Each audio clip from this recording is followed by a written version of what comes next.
Hello mga kabayans, what's up? This is Mr. Rio once again. So sa last video ko mga idol, pinag-usapan po natin ang mga rebuttals and revelations ni VP Sara sa kanyang mga banatan. Putya sa pool na sa pool, si Bangag, si Tambaloslos, at si Lizard, pati na ang mga tuta nilang lahat sa Tuwad Comedy. Diba? Kaya nga po diba sabi ko doon, kung nakakasugat lang ang mura, putya lasog-lasog na yung Bangag administration ngayon. So ngayon naman mga idol, pangkasalukuyan pong pumunta si VP Sara sa Tuwad Comedy para harapin ang mga tuta na hayop ni Romualdez at ang issue na binabato kay VP Sara. Nako, mukhang matinding banatan to mga idol. Pero bago natin tatalakayan yan mga idol, hindi ko po makakalimutang banggitin ng paulit-ulit na I'm not just a vlogger. Because I am a vlogger na gusto pong solusyonan ang scam survey mind conditioning problem natin sa ating bansa. Kaya naman po bilang remedy, inaanyayahan ko po ang lahat na sumali sa FB group ko po na Pulso ng Masang Pilipino. Non-partisan po ang magiging resulta ng group na to. Kaya naman po welcome po lahat ng mga Filipino na sumali sa group na to para makasali sa mga survey na iko-conduct ko sa group na to. Ginawa ko pong private group ito para makontrol ko po na walang makapasok na dummy account or troll account sa group na to. So pag nakita ko po na dummy account lang ang sasali, hindi ko po ito i-approve mga idol. This survey group is for legit FB account only. Ang mga troll or dummy accounts are strictly prohibited. Ang mission po ng group na to ay makounter ang mind conditioning tactics ng mga scam na survey agency sa ating bansa na ang sinusurvey lamang ay 1,500 na katao. So kailan pa naging legit ang isang survey kung 1,500 lamang ang isi-survey nila? Alam nyo ba na wala pa sa 1% ng 1% ng voters population natin ang nasa-survey nila? So let's say nasa 65 million ang voters population natin ngayon. So ang 1% niya ay 650,000 na katao. Tapos ang 1% nun ay 6,500 na katao. So kailan pa naging legit ang 1,500 lamang? Or kahit paka 2,500 pa sila na nasa-survey, di ba? Kaya nga I don't believe in surveys. Kahit na maging in favor pa kina PRRD or VP Sara or kahit na sino pang mga sinusuportahan natin. So hanggat hindi sila nakaka at least 50% na katao sa total voters population na masisurvey nila, dapat po lagi nating iisipin na hindi po legit ang mga ganyang klaseng survey. Tama. So dito po sa group ng Pulso ng Masang Pilipino, magagawa po natin ito slowly but surely. Basta magkaisa lamang po tayo sa hangarin na malaman ng totoong numero sa totoong pulso ng Masang Pilipino. So welcome po lahat na mag-join dito. Basta legit ang FB account mo, mapapro Duterte, anti-Duterte, Dilawan, Pinklawan, or Marcos loyalist, or kahit mga undecided pa kung sino ang kanilang mga susuportahan, welcome po sa group na to. Okay ba? So wala po tayong ibang gagawin dito sa group na to kundi bumoto sa mga i-conduct po nating survey. Okay ba mga idol? Mula noon hanggang ngayon, minamind condition po tayo ng mga nagbabayad sa mga survey agency na yan for their own personal agenda and to make them popular sa mata ng masa. Enough is enough. Somebody had to step up para makounter natin ang mind conditioning na ito ng mga pulpolitiko sa ating bayan. So guys, para mas marami po ang mag-join, pakishare na lang po natin ang group na to para po mas marami po ang maka-join sa mga i-conduct nating survey sa group na ito. Okay ba mga idol? So ano pang hinihintay nyo? Join na! So guys, ito po ang palaban na banata ni VP Sara sa I Will Drag You to Hell With Me niya. Let's go mga idol. Presidente ka! May speaker ka! Na involved sa bribery ng Supreme Court justices. What the? Nako, ayan yung in-expose ni Sas na ginawa ni Romualdez aka Tambaloslos, diba? Yari ka nito Tambaloslos, yari ka talaga. May video, may kaso, may witnesses. Putres, tapos wala man lang nangyari ang puta. Parang wala lang nangyari, no? Hindi mo tinanggal yung speaker mo. Pinabayaan mo siya abusuhin ang pera ng bayan. Oo nga. Kaya nga nung nalaman ko na may ganyan palang kaso si Romualdez, putya nagulat talaga ako eh. Manhid pala ang presidente or bangag lang talaga, no? Imagine yung Speaker of the House na may kasong bribery, hindi man na napatalsik ng presidente, no? Ayop na yan. So yan na po pala talaga ang status nating lahat sa Bangag, Pilipinas. Paikot-ikot sa buong bansa, namimigay ng pera na para bang kanya. Kaya nga nakakatawa na lang talaga yung basura na yan eh. Imagine namimigay ng pera na akala mo pera niya eh, no? Tapos ang budget sa ayuda, putya 500 billion pesos mahigit. Putya ano ngayon? May ongoing pandemic? Sa mga kababayan ko sa buong mundo, makinig kayong lahat, okay? Kapag binigyan kayo ng mga ayuda, tanggapin nyo. Tanggapin nyo yung pera mga idol. Pera po nating lahat yan. Pero wag kayong magpapamanipula sa kanila na sila ang dapat na iboto nyo kasi binigyan nila kayo ng ayuda. Okay? Lagi nyo pong iisipin na pera nyo yan. Hindi po nila pera ang mga pinamimigay nila. Okay? Kaya wala kayong utang na loob sa kanila. Okay ba mga idol? Kaya sa eleksyon, tanggapin nyo ang mga vote buying nila.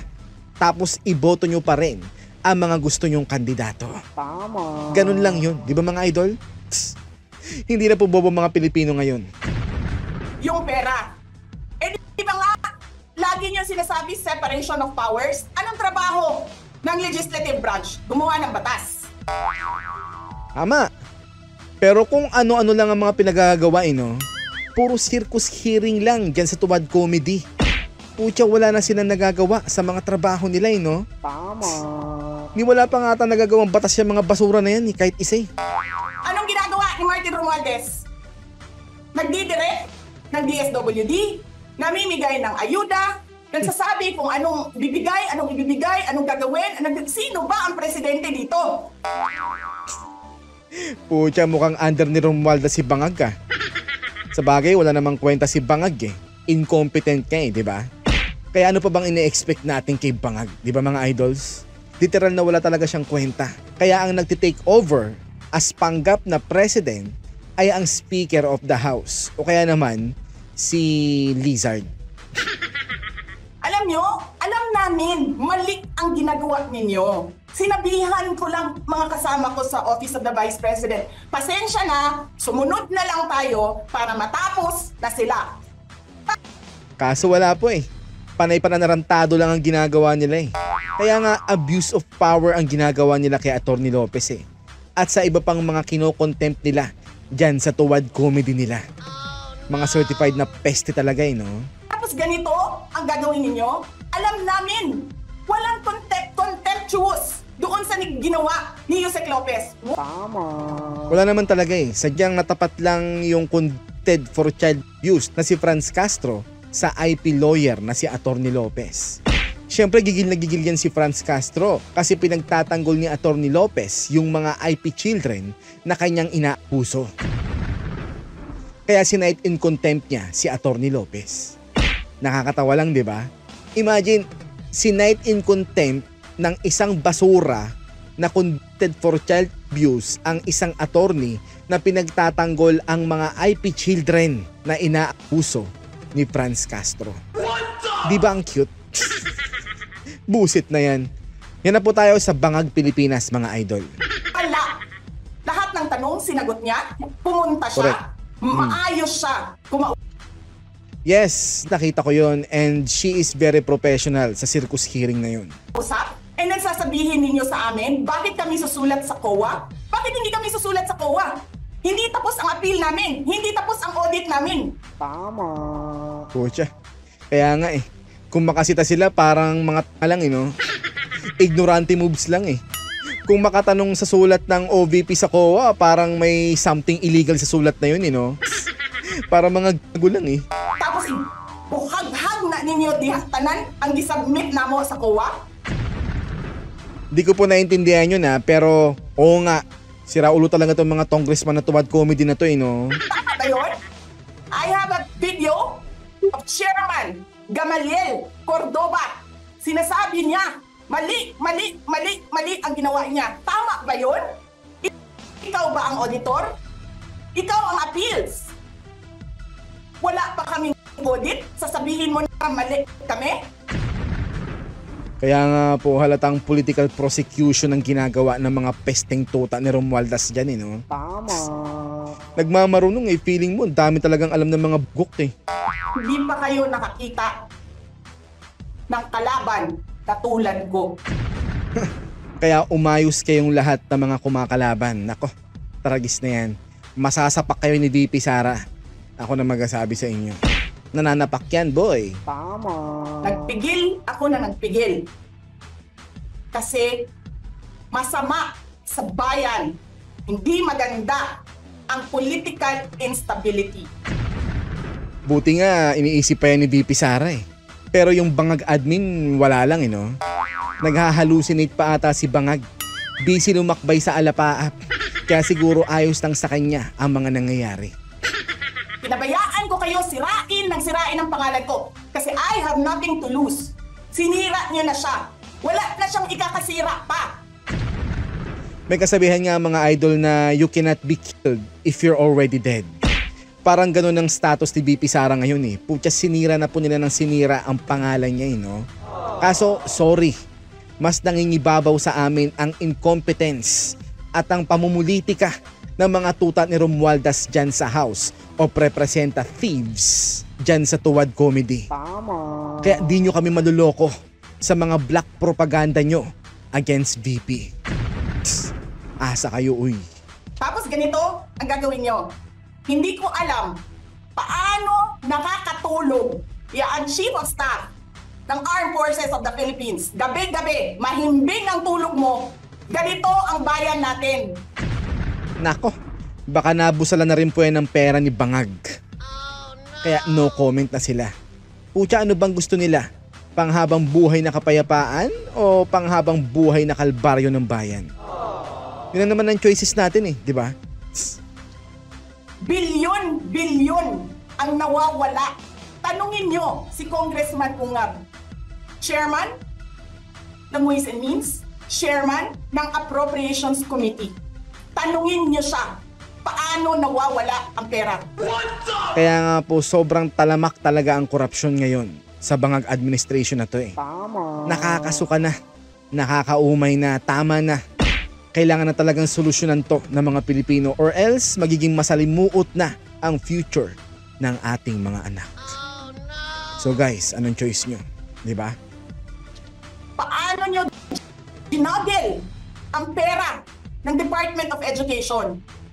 Martin Romualdez, inattach nyo ang projects na hindi man lang dumaan sa paaralan, sa SDS, sa region, even sa central office. Basta na lang listahan ng mga congressman, 19 billion.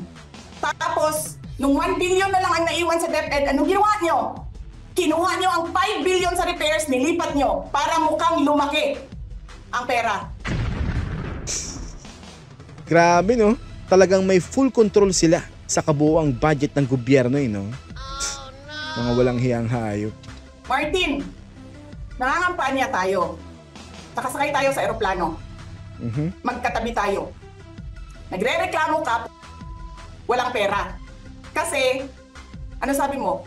Di ni Lisa Marcos o ni BBM ang kwarta.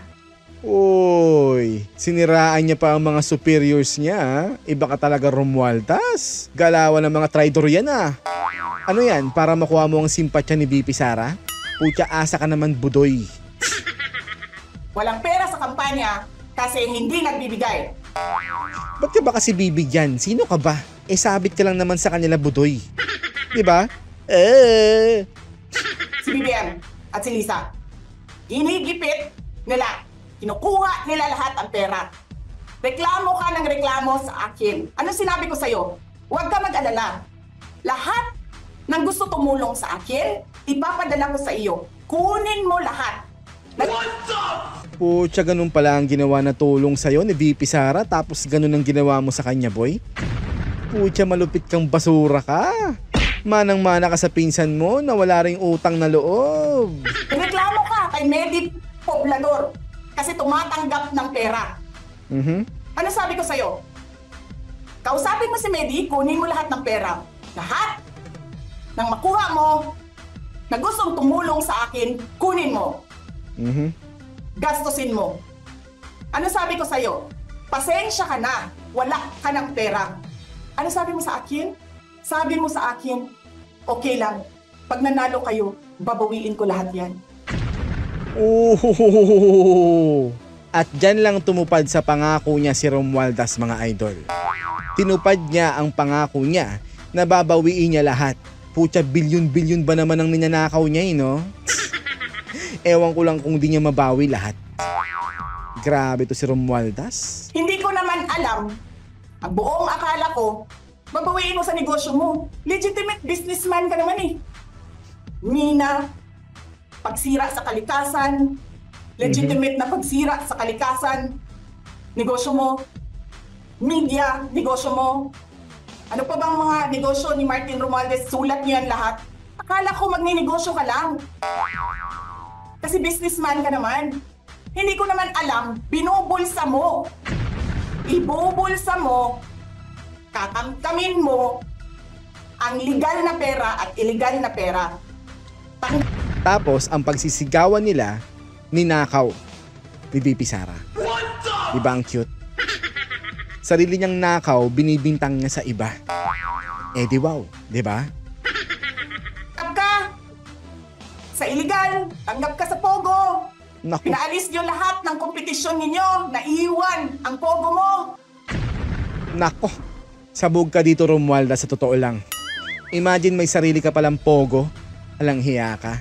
So, ban lahat ng Pogo maliban sa Pogo na hawak ni Romualdez. Tama. Ang lakas mo naman kay Bangag, Brad. Tanggap ka, Pogo. May nagsasabi pa, tumatanggap ka sa smuggling, sa droga. Tapos kuha ka dito. What the F? Alam niyo guys, di na nakakagulat kung totoo yan. Pucha, ang dami mo palang illegal activity, Brad. Grabe ka, Romualdez. Grabe, sa totoo lang. Sa National Treasury. Di ka pa nakontento, boy? Pati ba naman sa National Treasury, nagdanakaw ka? Aba, matindi ka. Mas matindi pa kay Binay to, Brad. Di ba may kasabihan noon na pag si Binay daw ang naging presidente, in 3 to 6 months, ubus daw ang pera ng kaban ng bayan, di ba? Ito si Romualdez, guys, in 3 to 6 days, ubus ang pera ng Pilipinas. Akin ito, akin ito. Babawiin ko lahat. Pucha. At least may tinupad daw siya sa mga sinabi niya sa pinangako niya. Kay VP Sara nga lang. Hindi sa taong bayan. Di ba? Nababawiin niya lahat. At yun nga, ginawa niya naman, mga idol. Kaya pala, todo ang pagnanakaw dyan ngayon sa house. Yung from Nep to Gaa pa lang eh. Di ba? Kitang-kita nyo ang sobra-sobrang pera, di ba? Saan nyo na nilalagay yung mga yun? Siyempre, sa mga bulsa nila, hati-hati sila, di ba? Mga hayop. Masakit sa akin, Martin, hindi yung pagsira ng pangalan ko eh. Ang masakit sa akin, maalis mo man ako sa presidential race, hindi pa rin ikaw ang presidente. True, putragis na yan. Wala namang boboto sa Boplax na yan eh. Imagine presidente natin parang si Bangag din, di ba? Ang kalalabasan sigurado ng kabuoang budget ng gobyerno, puro pang ayuda. Pucha, ayuda capital of the world tayo nun, sigurado.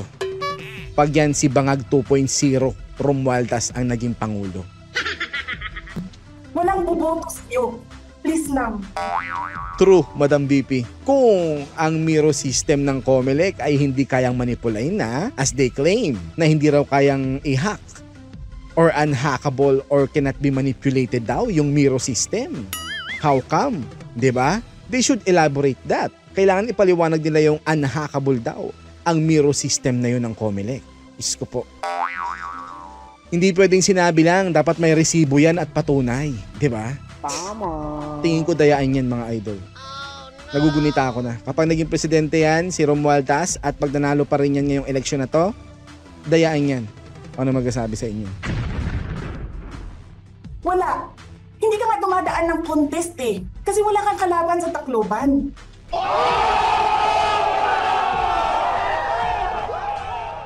Putya. Kahit siguro taong grasa ang tumakbo doon para labanan si Romualdez, kaya siyang ilang paso sa eleksyon eh. Kasi binibili mo, pinapakidnap mo, hinaharas mo ang mga kalaban mo. Uy, putya. Binabawi ko na po. Kawawa naman yung taong grasa na lalaban sa kanya. Alang hiya na yan. Hindi ka dumaan ng contest. Ang alam mo lang, kasi mayaman ka, bibiliin ko lahat ng tao ng pera. Well, kitang-kita naman ang motibo ni Romualdez. Akala niya bobo pa rin ng mga Pilipino ngayon. Asa ka naman, oy. Tatanggap na lang ng ayuda ang mga tao ngayon pero iboboto pa rin nila ang mga gusto nilang iboto. Tama. At sisiguraduhin ko yan. Araw-araw kong ipapanawagan sa mga tao na ipasa ang mensahe ko. Na kunin nyo ang mga ipang-vote buy sa inyo. O mga binibigyan nilang pera every campaign tapos iboto nyo pa rin ang mga gusto nyo. Bakit? Malalaman pa rin ba nila na hindi nyo sila binoto? Diba? Ano pang pakialam nyo sa kanila? Tama. Diba guys? Diba? Hindi na bobo mga Pilipino ngayon, ako na magsasabi sa inyo. At araw-araw gagawan ko ng commercial yan para ipaalala sa lahat ng mga tao na sabihin nyo sa lahat ng mga Pilipino yang sinabi ko na yan. Kunin nyo yung ayudang binibigay sa inyo o yung binibili nila yung boto nyo, yung pang vote buy nila, tapos iboto nyo pa rin ang kandidatong gusto nyo. Okay ba? E kubriman mong tanan, kwarta na may inyo. There is nothing. Oo, tama. Guys, di ko naintindihan yun pero alam ko okay ang sinabi ni BP Sara. Putya, mag-aaral na talaga ako ng Bisaya, promise. In you, except money. Martin, Putya, marami kang ang pera, basura ka naman. Wag na lang, uy. Kaya nga minsan iniisip ko mukhang sa maling tao binibigay ng Diyos ang yaman sa mundo no? Putya, maging sobrang yaman lang ako, gagawin kong utopia ang hometown at probinsya ko. Bagay na never magagawa ng mga pulpulitikong katulad ni Martin Romualdez. harapin mo yung katotohanan. Walang bubuto sa'yo. Senador man, Vice President man, walang bubuto sa'yo. Putya, ganun kakawalang kwenta sa mga mata namin, Romualdez. Putragis, wala kang pinagkaiba kay Mar Rojas. Hindi ko nga alam kung mananalo ka pa ngayon sa Tacloban eh. Yun kung may kalaban siya dun mukhang sa sobrang busy niya, nakalimutan niyang ipadukot yung kalaban niya. Basta wag dayain ng mirror system ng COMELEC ang eleksyon, hindi mananalo yan si Romualdez. Pero guys, pag nanalo yan si Romualdez sa Tacloban, na may kalaban siya, isa lang ang ibig sabihin nun. Dinaya niya ang resulta ng eleksyon. Yun lang ang malinaw doon. 'Di ba? Kasi everything is possible basta dayain ang eleksyon. 'Di ba, Romualdez? Palamang hindi na. Sinong gusto sa lahat sa buong Pilipinas ang ibalik ka sa Kongreso? E di lahat ng tao pupunta yan doon sa Tacloban, mangangamtaan niya yan sa kalaban mo.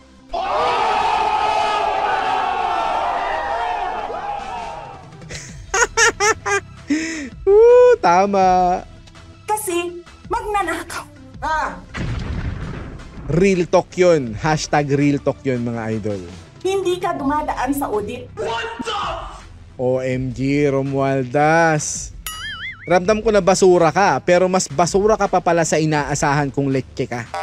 Grabe ang revelasyon na ito ni VP Sara. Grabe. Hindi, walang umu-audit sa'yo. Putya, Diyos ka ba? Milyon-milyon, buwan-buwan. Certification lang ng congressman. 1 million, 2 million, pirma lang. Alam nyo, bakit alam ko? Kasi may MA din ako. May MA ako sa DepEd, may MA ako sa OBP. Alam nyo guys, forgive me for my ignorance on this particular matter. What MA is Madam VP Sara talking about? I have no idea what it is, man. Pero sa akin, nire-require ako ng resibo. Oh, okay. So meaning, may mga ganun din sina VP Sara kina Romualdez na may certification and signature lang. Pero sa kanila may resibo for COA. Sina Romualdez, wala. Tama ba pagkakaintindi ko, mga idols? I think naintindihan ko naman yung sinasabi niya, no? Nakuha. Pero alam ko, certification lang ang kailangan. Pero nagko-comply ako. Bigay niyo lahat ng resibo. Pero ikaw, pirma mo lang, hindi mo nga ata pirma yan. Pirma lang ng staff mo yan. Putragis na yan. Okay, malinaw na siya. So dapat pala talagang isa lang sa investigasyon niyang si Romualdez at ang mga tuta niya dyan sa House of Representatives na ganyan lang ang ginagawa na panay certification and signature lang nila ang kailangan para makakuha ng pera dyan sa House. Siguro yan yung sobrang pera na kinukuha nila from Neptugaan, no? Parang pera lang nila kung makakuha, no? Milyon dyan sa Committee on Accounts. Lumalabas ang pera. Pucha, ganyan na po kaluwang magnakaw sa House ngayon mga idol. Kaya ano pang hinihintay nyo? Sige na! Sa mga gustong yumaman, go na! Mag-congressman na kayo. Sobrang easy lang pala magnakaw dito. Pucha, nag-commercial pa ako, no? Pirma nyo lang. Walang nag-audit sa inyo. Sino ang nag-audit ng confidential funds ng Office of the President? Wala. E di tiba-tiba pala yung mag-asawang bangag niyan sa kasi na Romualdez, no? Pati yung mga tuta niya sa House. Grabe. Nadiligo sila sa pera sigurado, no? Yan ang Pilipinas. Yan ang bagong Pilipinas. Yan na po ang bangag Pilipinas, Madam VP. Kriminal ang speaker. Bakit ko nasabi kriminal siya? Basahin niyo yung kaso niya. Yeps, it makes sense. Sa mga illegal activities siya palang certified criminals talaga siya. Sa United States of America. Sinungaling, presidente. Double whammy pa. Hindi lang siya sinungaling. Hindi pa siya marunong maging presidente. Ang alam lang kasi ni Bangag, humit-hit eh. Nagpresenta ka na magiging presidente ka. Tapos, hindi ka pala marunong. Baka nga mas marunong pa ako maging presidente dyan kay Bangag eh. Mahina utak ng Bangag na yan eh. Wala, lutong-luto na sa cocaine eh. Sarap-sarap ng kain ninyo, buffet. Diyan, dito, sa House of Representatives. Alak. Lahat. Lahat ng juice, lahat ng mamahaling wine. Pero yung taong bayan, na pinamisan ninyo ng 20 pesos na rice. Nako. Hallucination lang po yun ni Bangag, Madam VP. Yung taong bayan na hindi ninyo pinupuntahan sa mga komunidad nila, ano sabi nila? Asin lang, okay na mi, anad naman mi, anak. Ganyan ang bayan natin. Okay na lang kami sa asin. Meaning marami na po talaga ang nawawalan ng pag-asa. Dahil ang gobyerno ngayon ay literal na basura. Nag-rhyme lang po ako, okay? Kahanap ng bayan na ang tao, because of their hopelessness, because there is no functioning government, umukay na lang sa asin. Nice. Yan na po talaga tayo sa Bangag Pilipinas, di Bangag mga idols. Nakakalungkot. Buti na nga lang, abogado si Atty. Lopez eh.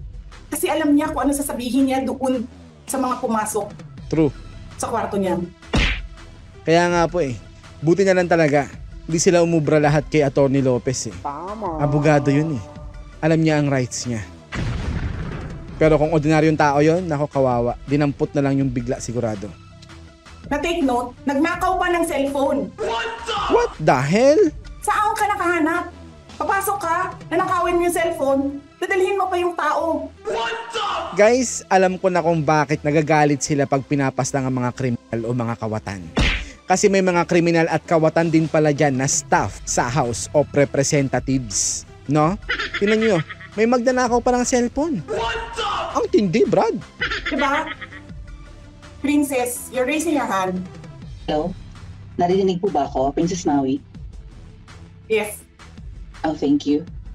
Good morning po, Madam Vice President. Thank you so much nga po pala sa dala niyong kopya nung hearing.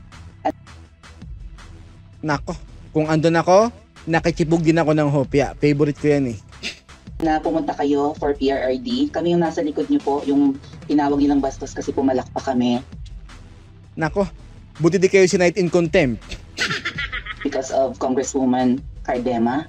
Yan. Thank you, ma'am. Nakakain kami. Ako po ay natatakot kumain ng pagkain doon baka mamaya. Ma'am, mag-iingat po kayo. Nasa teritoryo kayo ng kalaban. Tama, nako. Baka lasunin sila ng mga hayop na congressman na yan. Ng tuwad comedy, mahirap na. Kaya ingat-ingat sila dyan. Okay lang Nag-aalala dito, po kami ma'am, kasi sila naman ako eh. Sila talaga yung bastos eh. Oo nga. You reap what you Okay. sow. Yeah. Yes, you reap Mag-ingat what po you kayo sow. kasi sa dinami-rami po ng inyong mga pasabog ngayong gabi, it seems like marami po talaga kayong alam about them, no? Dahil sa pagkakasama niyo sa kanila. Yes, everything makes sense. Kasi nasa hukbo nila yan dati si VP Sara eh. Noong mga oras na nagagalaiti na mga tao dahil sa incompetence ni Bangag, nung di pa kumakala si VP Sara sa gabinete ni Bangag, leaderless pa ang mga nabudol na tao nun. Pero nung kumalas na po si VP Sara sa kanila, may leader na ulit ang taong bayan na nagsasalita at kumakalaban dyan sa buong Bangag admin kasama na sa House of Representatives. Kaya good call, Madam VP Sara. During the campaign and during the 2022 elections, baka po mamaya kasi totoo yung mga naririnig namin or yung, I don't know if it's true, na meron daw silang Operation Romanovs. Wow, Operation Romanovs? Ano yun? And baka bala kayong ubusin ang inyong pamilya dahil hadlang kayo sa kanilang mga balakin. Pucha, libre nilang subukan. Magkakaubusan talaga pag ginawa nila yun. Ako na magsasabi sa kanila. In the future, so mag-iingat po kayo. Kami po kasi kami ng EDSA Friday crew, kami yung bumababa every Friday dyan sa EDSA because we believe yan yung tamang venue sa dinami-rami na ng problema natin. Ang kaya lang naman po namin gawin ay manawagan na bumaba na yan. Salamat sa effort mga idols na manawagan on the ground na bumaba na yung Bangag na yan. Ako noong ko pa pinapanawagan na bumaba na yan si Bangag. Simula nung nag-vlog ako ulit. Ano po kaya ang remedy naman ninyong mga nasa posisyon o ng mga kayang labanan itong napakarami na pong ginagawang korupsyon at krimen sa taong bayan? Good question, Madam Maui. Yan dapat ang question. Okay? Makinig yung mga pulpul mag-question na members of the press dyan, ha? Yan ang question. Ano po ang pwede nyo maging remedy para matapos na ito? Lalo't nagsisigaw na po ang taong bayan na mag-people power na. Yeps, tingin ko talaga people power na lang din talaga ang remedy dyan. Wala nang iba. Yes. Huwag ka mag-alala, ma'am, sa security ko. Kasi may kinausap na ako na tao. Sinabi ko sa kanya, kapag pinatay ako, patayin mo si BBM, si Lisa Araneta, at si Martin Romales. No joke.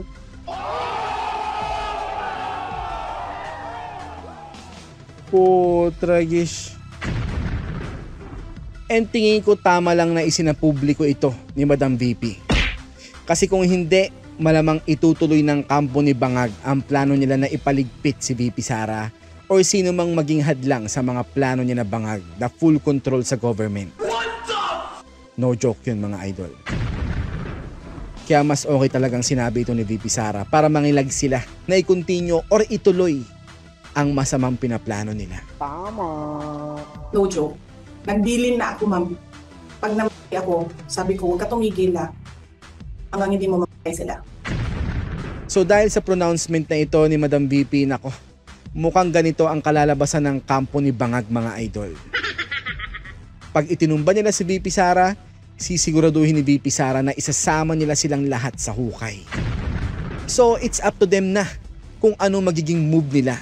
Pucha, sa game of chess na to, mache-checkmate dito ang kampo ni Bangag mga idols. You guys can take the queen, but the king of the game of chess will hunt you down. Kaya sa larong ito, choice na po nila kung anong next move nila. So okay lang, sige, i-continue nyo. Ipagpatuloy niyo yung mga pinaplano nyong masama laban kina VP Sara at Duterte family. At ang malaman nyo ang kalalabasan ng mga kahupan nyo. So paano guys, kita-kits po tayo ulit sa mga next videos.